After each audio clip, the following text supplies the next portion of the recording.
Major Ziaur Rahman Bangladeshi জাতির পিতা, আমি সেই বক্তব্যটি আজকে দিয়েছি।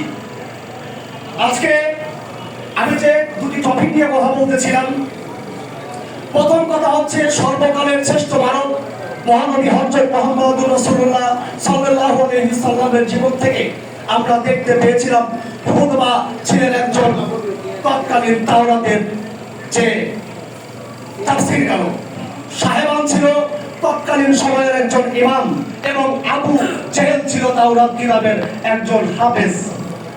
এই যে তিনজন, এবং আল্লাহর নবী মুহাম্মদুর রাসূলুল্লাহ সাল্লাল্লাহু আলাইহি সাল্লাম ওনাকে সাহাবা জিজ্ঞাসা করলেন, ইয়া রাসূলুল্লাহ, পৃথিবীতে মিথ্যা, পৃথিবীতে নাপাক কি জিনিস, যেই নাপাক করলে ওযু হবে না? রাসূল পাক সাল্লাল্লাহু আলাইহি সাল্লাম উনি বললেন, হে আমার সাহাবা, পৃথিবীতে সর্বশ্রেষ্ঠ নাপাক হচ্ছে মিথ্যা। এই মিথ্যা বললে সে যদি আবু হায়াতের পানি দিয়েও ওযু করে 40 দিন তার কোনো ওযু থাকবে না, নামাজ হবে না। সুতরাং আমি যে কথাটি বলার চেষ্টা করছি, তিন বাহিনী হুদবা সাহেবা আবুরাহাত যে সমস্ত মিথ্যাচার প্রতিনিয়ত বাংলার জমিনে করছে, তাতে করে বাংলার এই মুসলিম সমাজকে, মুসলিম সভ্যতাকে বিনষ্ট করার ষড়যন্ত্র করছে আওয়ামী দোসর হিসাবে।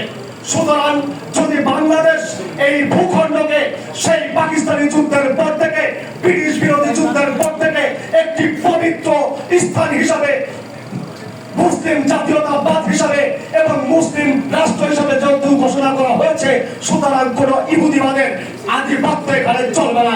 আমরা কোন তিন বাহিনী আবুরাহা হুদবা সাহেবের কথা মতো আমরা আমাদের নীতিগত সিদ্ধান্ত থেকে সরে যাব না। আমরা একটি সুষ্ঠু নিরপেক্ষ নির্বাচনের জন্য দীর্ঘ 17 বছর লড়াই করেছি। আমাদের মা বোনেরা চোখের পানি ফেলেছে, অনেক সন্তান তার বাবা হারিয়েছে, অনেক বোন তার স্বামী হারিয়েছে, অনেক মাতার সন্তান হারিয়েছে।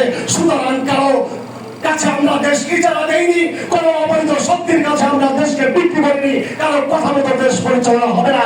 দেশ পরিচালনা হবে বাংলাদেশের নাগরিকের কথা মতো। বাংলাদেশের নাগরিক যেটা বলে সেই কথাটি হচ্ছে, যিনি 16 বছরে 16,000 কোটি কথা বলেছে, বিশ্ব রাজনৈতিক সংস্থা যার একটি কথা ভুল করতে পারে নাই, তিনি তরুণ প্রজন্মের আইডল দেশনায়ক তারেক রহমান।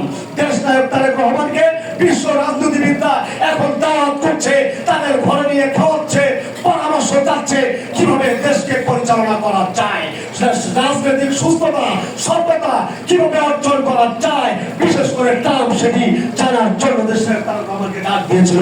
আমি প্রিয় বন্ধু, আমার সিনিয়র নেতৃবৃন্দ আছে, হয়তো মঞ্চে আমার একটু অন্যায় হয়ে যাচ্ছে, আমি দুঃখ প্রকাশ করছি, এবং সেই সাথে আজকে এই বক্তব্যকে সংক্ষিপ্ত করে আমি আপনাদের কাছ থেকে বিদায় নিচ্ছি। দেখা হবে রাজপথে, কথা হবে ছোট করে। বাংলাদেশ জিন্দাবাদ, বাংলাদেশ এনডিএ প্রার্থী জিন্দাবাদ, জিন্দাবাদ বাংলাদেশের জনগণ।